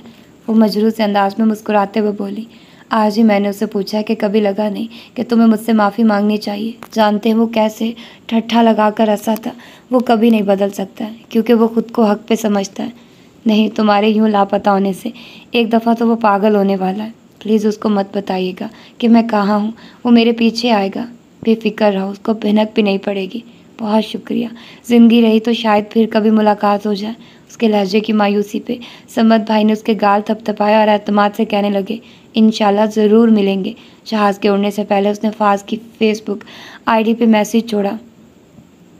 सिम पे इसलिए मैसेज न किया क्योंकि वो उसी वक्त देख लेता। फेसबुक वो कभी कभार ही खोलता था। अगर तुमने मेरा पीछा किया तो अपनी मुलाकात अदालत में होगी। तुम्हारा मेरा ज़बरदस्ती का साथ बस यहीं तक था। अभी मैं अपने माँ बाप के गम को जी रही हूँ। जिस दिन मजबूत हो जाऊँगी तुमसे खुला लूँगी। दुबई तक तो वो वक्फे से रोती रही। सब कुछ पाकिस्तान छोड़ गई, साथ सिर्फ वहीं जो तन पे कपड़े थे। माँ बाप की लाडली चुपचाप खामोशी से इतनी बड़ी जंग लड़ गई। समद भाई ने ठीक कहा था कि अमल को लापता पाकर फाज पागल हो जाएगा। यही हुआ। घर में भौंचाल आ गया। पहले तो वो यही समझा किसी काम से ही गई होगी, मगर जो शाम ढली फाज को यकीन हो गया कि वो चली गई है। गाड़ी लेकर निकला, चचा के घर गया। और कहाँ जाएगी? माँ बाप के घर ही जाना था, मगर वहाँ पे मुलाजमों ने हैरत का इजहार किया। यहाँ तो कोई नहीं आया। फिर भी उसने अंदर जाकर एक एक कमरा खुद चेक किया। जब ना मिली तो उसने ईमान को फ़ोन करके शबनम के घर का पता लिया। और वहाँ जाकर भी जब कोई अच्छी खबर ना मिली तो उसने शिबी को धमकी भी दे दी, अगर तुम झूठ बोल रही हो ना तो याद रखना मैं तुम्हें भी जेल भिजवाऊंगा। शिबी ने दुख से कहा, फाज भाई बड़े अफसोस की बात है जो आप ऐसा सोच रहे हैं। मैं क्यों झूठ बोलूँगी? मैं तो खुद उसके लिए परेशान हो गई हूँ कि आपने अपने रिश्तेदारों पर पता किया। हो सकता है आपकी किसी बहन या पुप्पो की तरफ गई हो। वो वहाँ से आ गया। दिल में ख्याल आया कहीं उसने खुद को कोई नुकसान न पहुँचाया हो। थाने से सारे इलाके में होने वाले वाक़यात की तफसील निकलवा ली। अस्पतालों के इमरजेंसी वार्ड, सर्द खाने देख लिए। रात के 3 बजे मरियम ने कॉल करके बताया अमल किसी रिश्तेदार के घर नहीं गई। शहरी और ईमान अलग उसको ढूंढ रहे थे। 2 दिन बाद वो घर आया। उसकी सुर्ख आंखों की वहशत ने माँ का दिल दहला दिया। जो पहले ही रोती रही थी, वो माँ की आंखों में भर आने वाले ताज़े आंसू देखकर नफरत से दौड़ा। आपने देख लिया मैं क्यों उसके पहरे देता था। वो एक बद किरदार औरत है। उसने साबित कर दिया उसको ना मेरा प्यार रास आया है, ना इज्जत रास आई है। चली गई किसी के साथ मुंह काला करके। फाज तो बड़ा बेगैरत मर्द साबित हुआ है। एक औरत नहीं संभाली गई, चली गई है। मैं अपने बाप का नहीं हूँ। अगर वो किसी मर्द के लिए मुझे और मेरे बेटे को दुनिया के सामने 2 कौड़ी करके नंगा कर गई है ना, तो मैं अपने बाप का नहीं हूँ जो अगर उसको और उसके यार को अपने हाथों से कत्ल ना करूँ। मैं दुनिया को क्या मुंह दिखाऊंगा। लोग माँ यावे मेरे पे थूकेंगे कि ये है वो जिसकी बीवी किसी के साथ भाग गई है। दिल कर रहा है खुद को गोली मार लूँ, मगर ऐसे नहीं मरूंगा। पहले उसको और उसके यार को मारूंगा। कहाँ जाएगी, मुझसे बचकर कहाँ जाएगी। दुनिया के दूसरे कोने में भी छुपी हुई मैं उसको ढूंढ लूँगा, उसको नहीं छोड़ूंगा। वो बक-झक कर अपने कमरे में बंद हो गया। थोड़ी देर बाद उसके कमरे का दरवाज़ा खुला। उसने कमरे में मौजूद अमल का सारा सामान उठाकर कमरे से बाहर फेंकना शुरू कर दिया। साथ साथ अमल को गालियाँ देता रहा। आज के बाद इस घर में क्या इस ख़ानदान में भी कोई उसका जिक्र नहीं करेगा। असल मौत तो उसको अभी आनी है, मगर मेरे लिए और मूसा के लिए वो उसी वक्त मर गई थी जब अपने नापाक इरादे से उसने मेरे निकाह में होते हुए इस घर की दहलीज किसी गैर के साथ के लिए पार की थी। बेवफा औरत वो जहर है जो डस के जीते जी सारे ख़ानदान को कब्र में उतार देती है। घर की फ़िज़ा ऐसी हो गई जैसे किसी की मर्ग हो गई हो। और अगला पूरा महीना सोगवारी ऐसे ही रही। ननिहाल वाले भी अफसोस करने आए। सब ने अपनी सी कोशिश की मगर उसका सुराग न मिला। ये अमल के जाने के 2 माह बाद की बात है। हमसायों की बहू जो कराची अपने मैके से वापस आई थी, जब उसके कान में उड़ती खबर पड़ी कि जहांगीर तारड़ की बड़ी बेटी और औरंगज़ेब तारड़ की छोटी बहू घर से चली गई है। और ये इन दोनों का वाक़या है। जब वो मैके रहने के लिए गई थी तो वो इन्हीं कदमों पे दौड़ती हुई अम्मा जी के पास आई। मूसा को 2 दिन से बुखार आ रहा था। माँ जी उसको गोद में लिए बैठी हुई थी, साथ साथ उसको दम कर रही थी। मूसा ने दूध पीना छोड़ दिया था। वो माँ की आगोश ढूंढता था, रो रो कर बुरा हाल कर देता। उसकी हालत देख देख कर अम्मा रोती और अमल से हज़ारों शिकवे हो गए। तुम इतनी जालिम कैसे हो गई। इतना बेहिस तो जानवर भी नहीं है होता है। मैं अपने बेटे को तुम्हारे लिए बुरा भला कहती थी, तुमने तो मेरी मोहब्बत की भी लाज न रखी। फाज फैक्ट्री से वापस आकर सीधा माँ के पास आया कि अगर मूसा को अस्पताल लेकर चलना है तो ले जाता हूँ, मगर अभी दरवाजे से अम्मा के कमरे में दाखिल नहीं हुआ था जब उस औरत की बोली लाइन ने उसके कदम लड़खड़ा दिए। कसम ले ले अम्मा जी, मैं सच कह रही हूँ। अपनी अमलबाजी उस दिन बड्डे पाजी के साथ ही गई थी, पर जिस गाड़ी में वो गए थे वो गाड़ी आप लोगों की नहीं थी। मैं तो यही समझी थी कि समद पाने नई कार ली है। अड्डे तक उनकी कार हमारे आगे ही रही थी। फाज ने वही से आवाज़ दी, मौलवी किधर है। अम्मा जी के तो हाथ पैर फूल गए। हाय मैं मर जावा, नी कदो आया जे। उन्होंने जल्दी जल्दी मूसा को उस औरत की गोद में डाला और कामती टांगों से फाज के पीछे भागी, जो ऐसे मुँहज़ोर तूफान की तरह सीढ़ियों की जानिब बढ़ रहा था, जो अपने रास्ते में आने वाली हर चीज़ तहस नहस कर देता है। जब तक अम्मा सीढ़ियों तक पहुंची, वो एक वक्त में 2-3 स्टेप फैलाकर छत पे पहुंच गया था। वे फाज तेनू रब दा वास्ता रुक जा भाई, कोई हवेली से किसी मर्द को बुलाओ। उसी वक्त अफजाल और अब्बा जी घर में दाखिल हुए। अम्मा जी ने वहीं बैठकर रो रो कर अफजाल को कहा, जाओ उसको रोको, वो समद के हाथ पड़ेगा, वो समद को मार देगा। अफजाल पूरी बात तो ना समझा मगर दौड़ लगा दी। वही हुआ जब वो समद के कमरे में पहुंचा, फाज ने भाई को गिरेबान से पकड़ा हुआ था। फातिमा भाभी दोनों के दरमियान आकर फासला पैदा करने के चक्कर में हलकान हो रही थी। अफजाल ने फाज को पीछे से दोनों बाजू डालकर अपनी तरफ खींचा। वो मुँह से कफ उड़ाते हुए बक रहा था, तुम जानते थे वो कहाँ गई है, तुम उसको लेकर गए थे, मैं तुम्हें जिंदा नहीं छोड़ूंगा। मौलवी तुम इतने बेगैरत कब हुए, तुम इतने बेगैरत कब हुए, तुम तो मेरे भाई हो। समद भाई ने एक झटके से अपना गिरेबान छुड़वाया। हाँ भाई हूँ, और सिर्फ तुम्हारा ही नहीं उसका भी भाई हूँ, जो तुम्हारी संगत में पल पल मर रही थी। फाज की आंखों में खून उतर आया। उसने अफजाल को एक तरफ धक्का देकर खुद को आज़ाद किया और समद भाई के जबड़े पे एक साथ 2 मुक्के जुड़ दिए। तो तुम मान रहे हो कि वो तुम्हारे साथ गई, मेरे घर में नकब लगाने वाले तुम हो।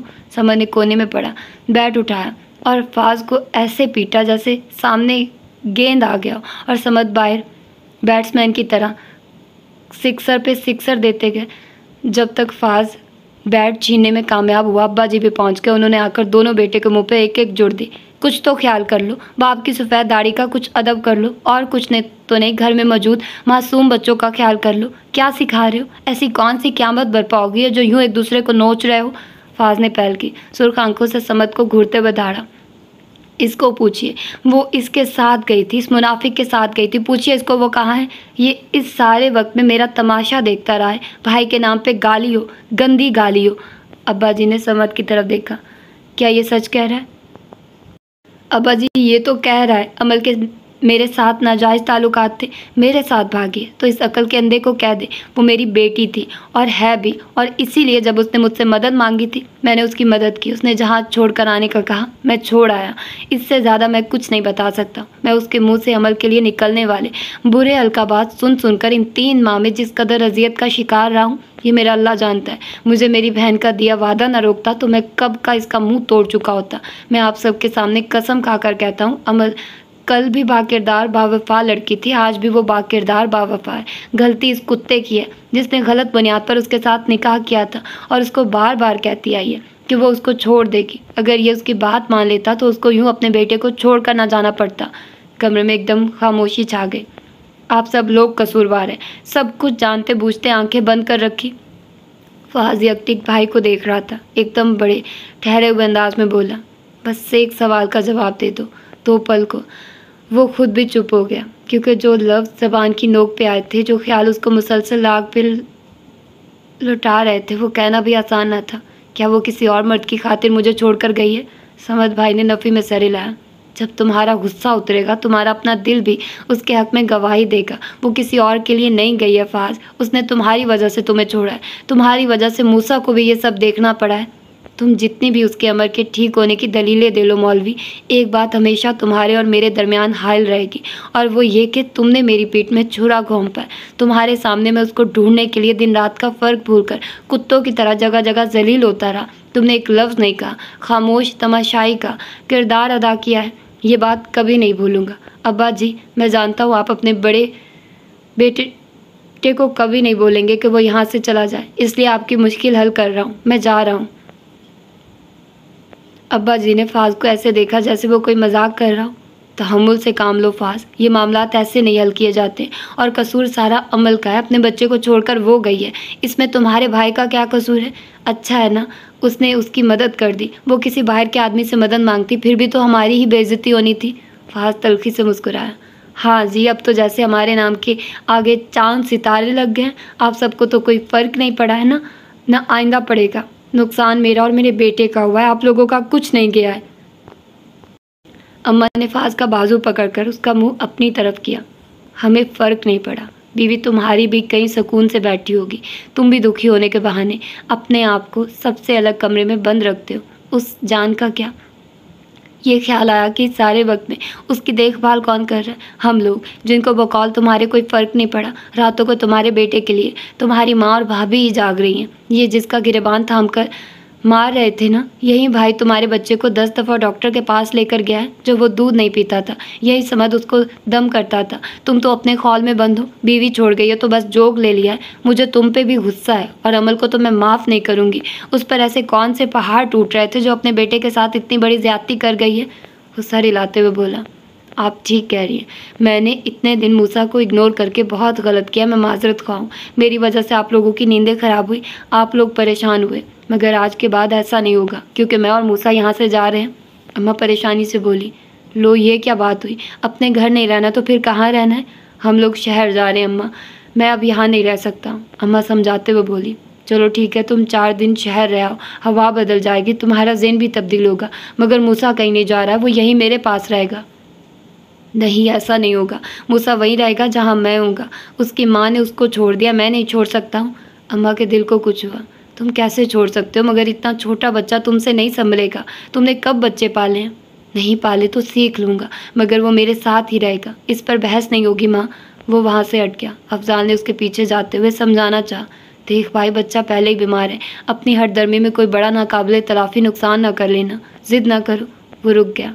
बड़े तहम्मुल के साथ अफजाल से बोला, मैं तुम्हारे जज्बात की कदर करता हूँ। मैं जानता हूँ तुम ये सब नेक नियति से ही कह रहे हो, मगर मेरा जो नुकसान होना था ना, वो हो गया। मज़ीद का रिस्क मैं नहीं लूँगा। और हो सकता है मूसा के साथ होने से मैं भी इन सोचों से आज़ाद हो जाऊँ, क्योंकि मेरे जैसे लोगों के लिए हारना मौत के बराबर होता है। या तो ये मार देते हैं या मर जाते हैं। कहने को तो मौलवी ने कह दिया ना कि वो किसी मर्द के लिए नहीं गई है, मगर एक दफ़ा ईमानदारी से अपने दिल पे हाथ रख कर बताना, कौन सी माँ एक दूध पीते बच्चे को सीने से अलग करके जाती है, सिवाय उस बदबख्त के जिसके दिल में अपने शौहर के अलावा किसी और के लिए इश्क आशिकी के जज्बात पल रहे हों। नफसानी ख्वाहिशात की हवस में औरत अंधी हो जाती है, उसको कुछ नज़र नहीं आता।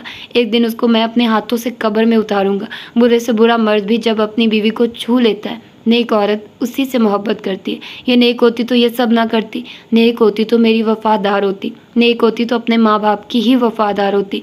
मॉडलिंग के शौक़ ना पालती। अफजाल को उसकी बातों से इत्तेफाक भी नहीं था, तब भी उसने कुछ ना कहा। भीड़ के छत्ते में हार डालना हर किसी के बस का रोग नहीं होता है। ऐसे काम शायद इस घर में सिर्फ समद भाई ने अपने ज़िम्मे लिए हुए थे, जो न जाने कब उनके पीछे आकर रुके थे। गुस्से से बोले, तुम ऐसे बेशरम इंसान हो, बगैर सबूत के तुम एक इंसान पे बहतानबाजी कर रहे हो। तुम्हारी ज़बान को लगाम नहीं है। अमल ने तुम्हारे साथ बिल्कुल ठीक किया, तुम इसी काबिल हो। अगर अफजाल बर वक्त उसको आईनी गिरफ्त में ना जकड़ता। समद की खैर नहीं थी। एक्शन एक दफ़ा फिर गर्म होता देखकर अब्बाजी ने समद को झिड़क कर अंदर भेज दिया। जब जानते हो कि इस वक्त वो गुस्से में अंधा है, उसको कुछ नज़र नहीं आना है, फिर भी तुम्हारी लतरी चुप नहीं करती है। मैं तुम लोगों की बकवास से उकता चुका हूँ। या वो तुम्हारी हड्डी पसली तोड़ देगा या तुम उसका सर फाड़ कर सुकून करोगे।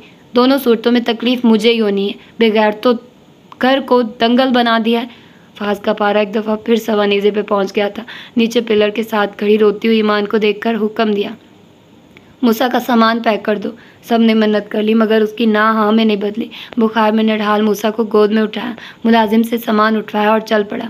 माँ ने जब देखा कि हर जतन कर चुकने के बावजूद वो नहीं बाज आया, तो चादर ली और उसके साथ गाड़ी में बैठ गई। ईमान भी खुद ही किसी के कहे बगैर ताई के साथ गाड़ी में सवार हो गई। फाज ने कुछ न कहा। डिक्की खोलकर मुलाजिम को सामान रखने का इशारा किया। खुद मूसा को गोद में लिए ड्राइविंग सीट संभाल ली। ईमान ने हाथ बढ़ाया। फाज ने मूसा को उसके हवाले कर दिया। गाड़ी स्टार्ट की और हवेली से निकल आया। सड़क आने तक ईमान रोती रही। ताई से कहने लगी, आपा ने ऐसा क्यों किया है? फाज लब भिंचे बैठा था। ईमान को चुप करवाने के लिए बोला, क्या चाहती हो? तुम चाहती हो मैं कार किसी दीवार में मारूं या सामने से आने वाले ट्रैफिक में ठोक दूं, फिर चुप करोगी? ताई अम्मी ने ईमान का हाथ दबाकर उसको चुप हो जाने का इशारा किया। ईमान ऐसे चुप हुई जैसे उसकी बैटरी निकाल दी गई हो। फाज ने कार के ब्लूटूथ पे अपने एजेंट को कॉल मिलाई। कोई 6 बैल के बाद बेचारे की सोई हुई आवाज़ सुनाई दी। हेलो, सलाम असगर साहब, मैं फ़ाज़ अर्ज़ कर रहा हूँ। ओह अच्छा फ़ाज़ साहब, वालेकुम अस्सलाम। सॉरी यार, मैं सोया हुआ था। नहीं जी, सॉरी तो मुझे करना चाहिए, आपको यूँ बेवक्त ज़हमत दी है, मगर एक काम आ पड़ा था। दूसरी तरफ वो नींद से निकल आया था। आवाज़ भी तेज़ हो गई। जी, हुक्म करे जनाब। असगर साहब, मुझे फ़्लैट की चाबी चाहिए थी। आपने कहा था जल्द रीफर्निश्ड का काम ख़त्म हो जाएगा। हाँ जी, चाबी तो मेरे पास ही है, मगर काम अभी मुकम्मल नहीं हुआ है। फर्नीचर वगैरह सब आ चुका है, बस अंदर कमरों के दरवाजे लगने बाकी हैं। क्या आप मुझे इस वक्त चाबी दे सकते हैं? मैं आज ही वहाँ शिफ्ट होना चाहता हूँ। जो भी पेपर वर्क होगा वो कल मेरा वकील आपसे रब्ता करके अपडेट कर देगा। जी ठीक है, आप मुझे बता दें चाबी कहाँ पहुँचानी है, या मैं फ़्लैट पर आ जाऊँ? नहीं, आपको इस वक्त इतनी तकलीफ़ उठाने की ज़रूरत नहीं है। मैं आधे घंटे तक आपके घर से चाबी ले सकता हूँ, अगर आपको कोई मसला ना हो। हाँ ये ठीक है, मैं आपको अपना एड्रेस टेक्स्ट कर देता हूँ, आप आ जाइए। ओके जी, फिर मिलते हैं। उसने कॉल बंद कर दी। अम्मा आयतुल कुर्सी पढ़कर उस पर और मूसा पे फूंक रही थी, फिर दरूद पाक पढ़ने लगी। मूसा अभी तक वैसे ही गनूदगी में था। सड़क पे काफ़ी रश था, मगर उनकी कार हवा से बातें करती हुई जा रही थी। शहर पहुंचकर पहले उसने चाबी ली, फिर चिल्ड्रन अस्पताल के आगे गाड़ी रोककर अम्मा और ईमान को वहीं रुकने का बोलकर मूसा को लेकर अंदर चला गया। आधे घंटे बाद वापस आया। मूसा जाग रहा था। पिछली सीट का दरवाज़ा खोलकर मूसा को दादी की गोद में दिया, खुद मेडिकल स्टोर से दवा लेकर आया। जब दोबारा गाड़ी आगे बढ़ाई तो अम्मा ने उसके संजीदा चेहरे की वजह से झिझकते हुए पूछा, डॉक्टर ने क्या कहा है? फाज ने बैक व्यू मिरर से माँ को देखा और आराम से बोला, कह रहा था गला ख़राब हुआ है जिसकी वजह से बुखार हो गया है। शरबत दिया, साथ इंजेक्शन लगाया। कह रहा था फिक्र वाली बात नहीं है, 1-2 दिन में ठीक हो जाएगा।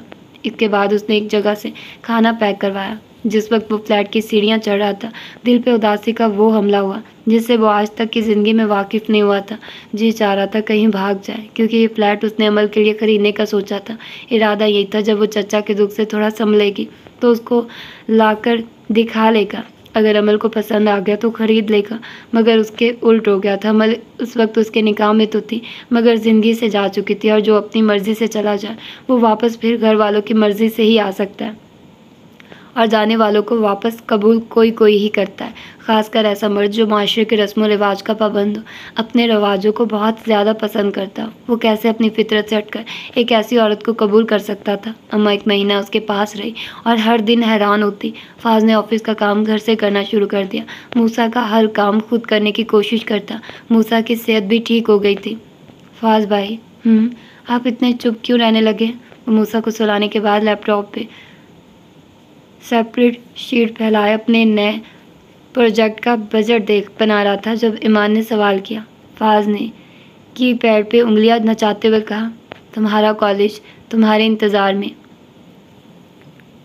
क्लास की पढ़ाई नहीं रोकेगा। क्या ख्याल है कब से जाना शुरू करना है? और वापस कॉलेज जाने का मेरा दिल नहीं करता है। तुम्हारा दिल इतना फजूल कब से हो रहा है? क्या फ़ायदा है, जब आप ही वापस आ जाएंगी तब दोबारा दाखिला ले लूँगी। अमल के जिक्र पे वो हर दफ़ा मुकम्मल चुप हो जाता था। कहीं 5 मिनट बाद किचन से पानी लेने गया, फ्रिज से बोतल निकाल कर वापस अपनी जगह पे बैठते हुए बोला, ईमान अम्मी के साथ जाकर घर से अपनी किताबें वगैरह ले आओ। कल तुम कॉलेज जा रही हो, मैं एक हॉस्टल में तुम्हें कमरा लेकर दूंगा। सारा हफ्ता वहीं रहना, वीकेंड पे घर चली जाया करना, या फिर यहाँ मूसा के पास आ जाया करना। क्यों हॉस्टल क्यों? यहाँ भी तो रह सकती हूँ। हाँ रह सकती हूँ, मगर क्योंकि मैं घर के कामों के लिए एक कुल वक्ती मुलाजिम रख रहा हूँ जो कि आदमी होगा। ऐसे में तुम यहाँ की बजाय गाँव में ज़्यादा आरामदेह महसूस करोगी। सीधा सीधा बोलिए ना, मेरे से जान छुड़वा रहे हैं। वो भी तो मुझे छोड़ गई है। ईमान ने रोना शुरू कर दिया। वो वहाँ से उठकर चला गया। ताई अम्मी नमाज़ पढ़कर आई थी। ईमान के पास बैठकर उस पर फूंक मारी, उसको अपने साथ लगाया। जब उसने अपना दिल हल्का कर लिया तो प्यार से बोली, उसके सामने अमल का जिक्र ना किया करो, उसकी अजियत नहीं बर्दाश्त होती है। शायद वो उसको भूलना चाह रहा है। ईमान एक दफ़ा फिर रोने लगी। ताई अम्मी, हमारे साथ ये सब कुछ क्यों हुआ है? अम्मू अभी क्यों हमें छोड़कर चले गए? मैं कहाँ जाऊँ, हमारा तो घर ही नहीं रहा। मैं अकेली वहाँ क्या करूँगी? मुझे डर लगता है। आप ही को बोलिए ना वो वापस आ जाए।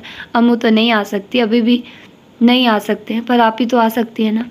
ताई अम्मी भी रोने लगी। माँ सदके जाए, मुझे तो यही इल्म नहीं है वो गई कहाँ है। अमल, तुमने मुझे भी मायूस कर दिया। तुमने तो अपने बहन भाई की हिम्मत बांधनी थी। तुमने सारे ख़ानदान में अपने शौहर को 2 कौड़ी का कर दिया। हर वक्त बोलने वाला, छेड़छाड़ करने वाला इंसान अब बुलाने पर भी बात मुख्तसर कर देता है। मैं क्या करूं? मेरे दिल को कैसे चैन आए जब मेरे बच्चे परेशान हैं? आप फाज भाई को मना कर दे, मैंने नहीं कॉलेज जाना है। मैं आपके साथ गांव रहना चाहती हूँ। मेरे साथ ही रहोगी। मैं तुम्हें कब कहीं और रहने दूंगी? मगर पढ़ाई छोड़ना अक्लमंदी नहीं है। घर बैठोगी तो भाई तुम्हारी शादी का सोचने लग जाएंगे। फारिग रहकर दिमाग मज़ीद ख़राब होता है। पढ़ाई तो तुम्हें मसरूफ़ रखेगी। ईमान ने उनकी गोद में सर छुपाया।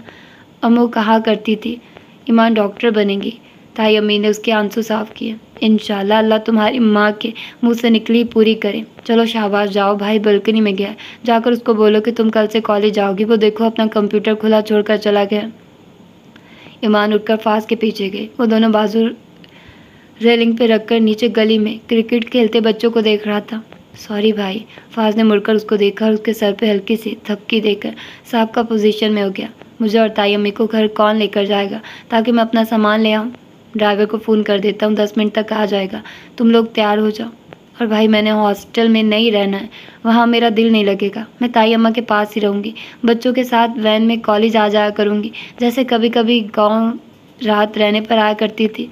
फाज ने उसको समझाना चाहा। वो कभी कभार होता था, हर रोज़ रूटीन में इतना ज़्यादा सफ़र तुम्हें थका दिया करेगा। तुम्हारी सहूलत के लिए हॉस्टल का मशवरा दिया था। कोई बात नहीं, बाकी लोग भी तो आते जाते हैं। उनका स्कूल नज़दीक है, तुम्हारा कॉलेज दूर पड़ता है। अच्छा है, रोज़ लाहौर के धुएं में सांस लिया करूँगी।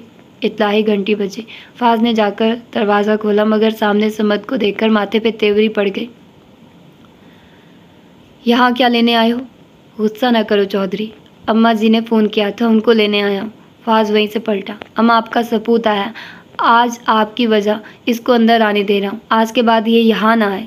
वो अपने कमरे में बंद हो गया। अम्मा ने ईमान को तैयार होने का बोला, खुद भी अपनी चादर लेने गई। ईमान ने उसके दरवाजे पे दस्तक दी, फिर हैंडल घुमाकर दरवाज़ा खोला।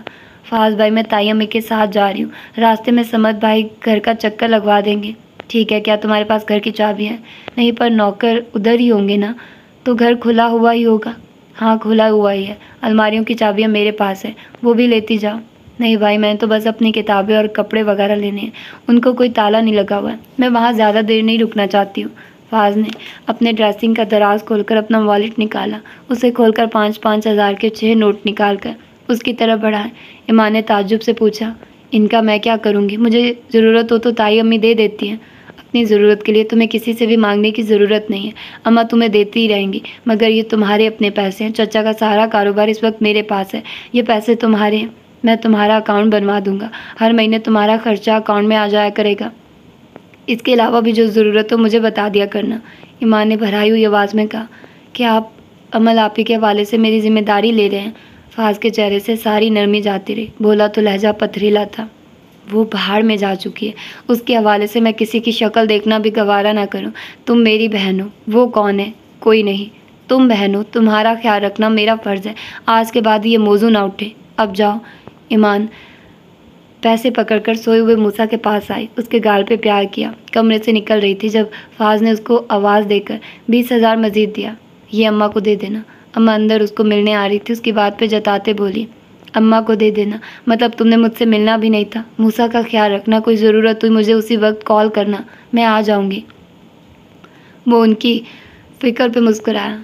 क्या आपको लगता है कि मैं अभी भी ना तजर्बाकार हूँ? आप बेफिक्र होकर जाइए, मैं सीख गया हूँ। और फिर भी अगर ज़रूरत पड़ी आपको बुलाना कौन सा मुश्किल है?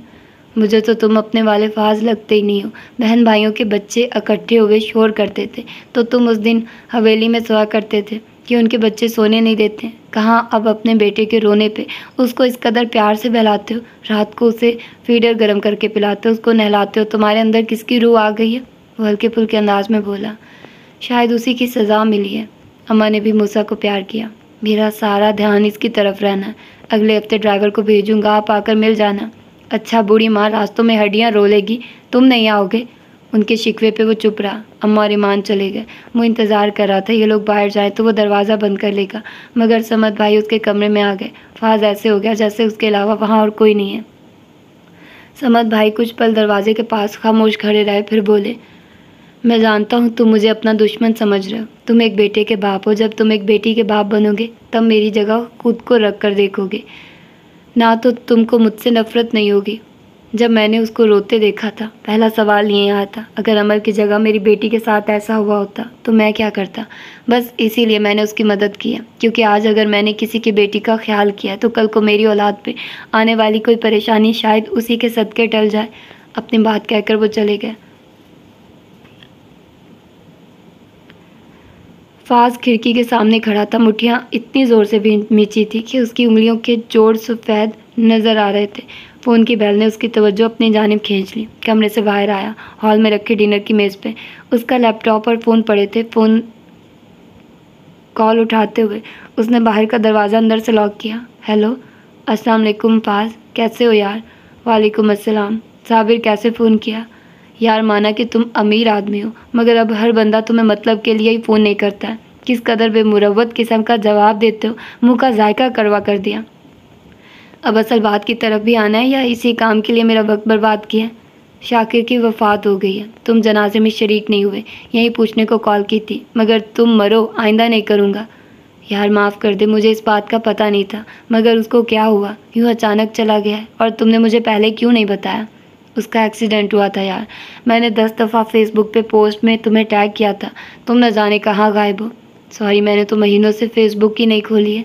सारे क्लास फेलोज़ की आदत को कहते, तुम तब भी शामिल ना हुए। अब उसके जनाजे में भी नज़र ना आए, इसलिए फ़ोन किया। परसों उसके कुल हैं, याद से शामिल होना। अंकल वगैरह से अफसोस करके उनको तसल्ली भी देना। इंशाल्लाह कल ही चक्कर लगाता हूँ, बहुत ज़्यादा अफसोस हुआ है। हाँ यार, बेचारे की मंगनी हुई थी, जल्द शादी की तैयारियों में था। अल्लाह की जो मर्ज़ी, इंसान क्या कर सकता है। यही तो बात है यार। चल ठीक है, फिर बात होती है। जब तुम जाओ मुझे फ़ोन कर देना, मैं भी आ जाऊँगा। और मूसा ठीक है? हाँ ठीक है। ओके फिर बाय बाय। कॉल बंद हो गई। उसने फेसबुक खोली। साबिर के साथ वो शुरू में रूड होकर इसलिए बोला था क्योंकि साबिर उसके साथ वाले गांव का रहने वाला था। उसका क्लास फेलो भी रह चुका था। देहातों में खबरें आग की तरह फैलती हैं। ये मुमकिन ही नहीं था कि साबिर को अमर के कारनामे की खबर ना होती। और जिस तरह पे उसने मूसा की खैरियत दरियाफ्त की थी, इस बात से साबित हो गया था, क्योंकि अगर वो लाइल होता तो भाभी बच्चे का पूछता, खाली मूसा का नहीं।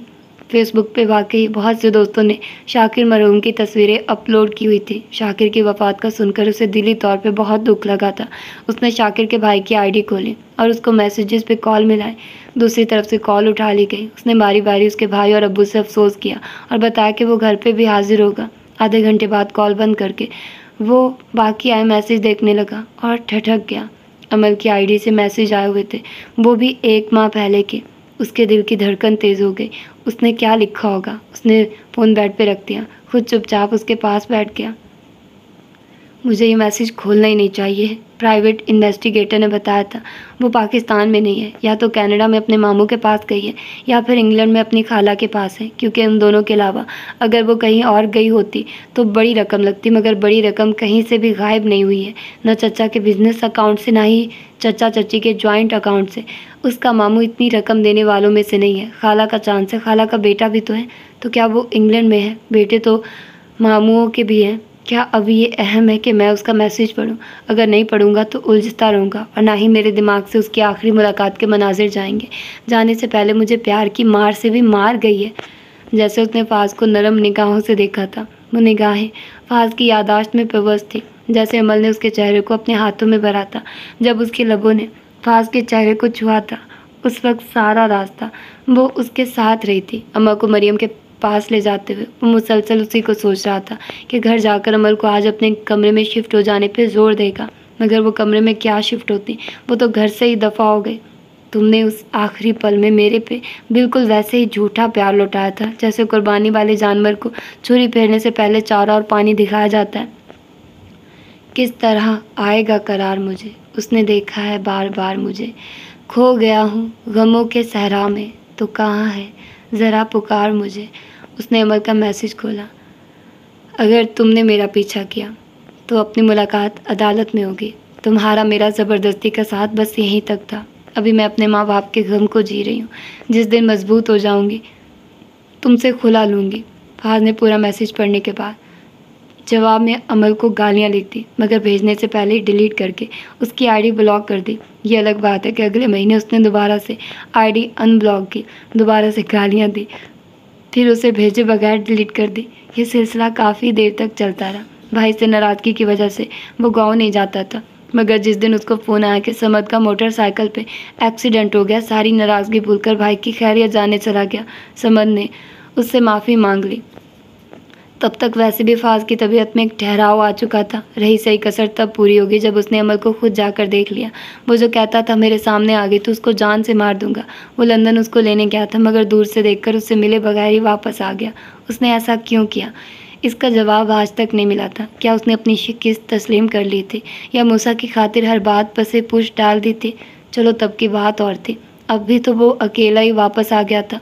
उसको मूसा की सवालिया नज़रें अंदर ही अंदर काटती थी। जिस वक्त वो लोग एडनबरा एयरपोर्ट पे बोर्डिंग कर रहे थे, मूसा ने बाप से पूछा था क्या मम्मी हमारे साथ नहीं जा रही हैं, और वो बेटे के सामने लाजवाब था और शुक्र भी करता था कि घर आने के बाद मूसा ने दोबारा अमल का जिक्र नहीं किया था।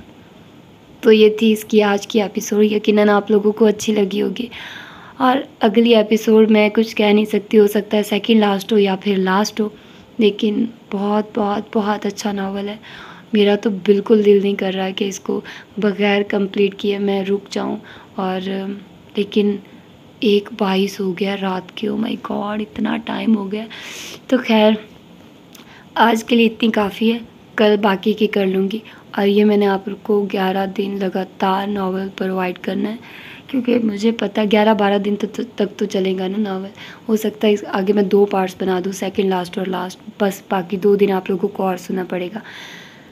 तो अब मैं भी थक गई हूँ यार, इतनी रिकॉर्डिंग डेली बेसिस पर करना कोई आसान काम नहीं है। मैं 2 दिन से मुसलसल इस नावल की रिकॉर्डिंग कर रही हूँ, और फाइनली ये अब जाकर मतलब इसकी इतनी एपिसोड्स हुई हैं, और कल मैं कुछ 2 एपिसोड रिकॉर्ड कर लूँगी। इसके बाद मैंने कपड़े स्टिचिंग करनी है, तो मुझे बहुत ज़्यादा वो हो रही है, पता नहीं मैं बहुत ज़्यादा नर्वस भी हूँ, क्योंकि मैंने स्टिचिंग एज सच कभी प्रॉपरली की नहीं है। तो इस दफ़ा मैंने कहा है कि स्टिचिंग मैं खुद ही करूँगी। मैंने आज तक जिससे भी कपड़े सिलवाया ना, मैं सेटिस्फाइड नहीं होती। वो बिल्कुल भी अच्छे स्टिच नहीं करती हैं, मतलब मुझे पसंद नहीं आते। तो मैंने सोचा है कि यार मैं खुद ही क्यों ना कर लूँ। तो मैंने अब फ़ैसला किया है तो देखते हैं मैं कपड़े कैसे स्टिच करती हूँ। मतलब आप लोगों को दिखा नहीं सकती लेकिन बता दूँगी। तो खैर अपना ढेर सारा ख्याल रखिएगा। मिलते हैं किसी और नहीं, इसी नावल की अगली एपिसोड में। अपना ढेर सारा ख्याल रखिए। अल्लाह हाफिज़।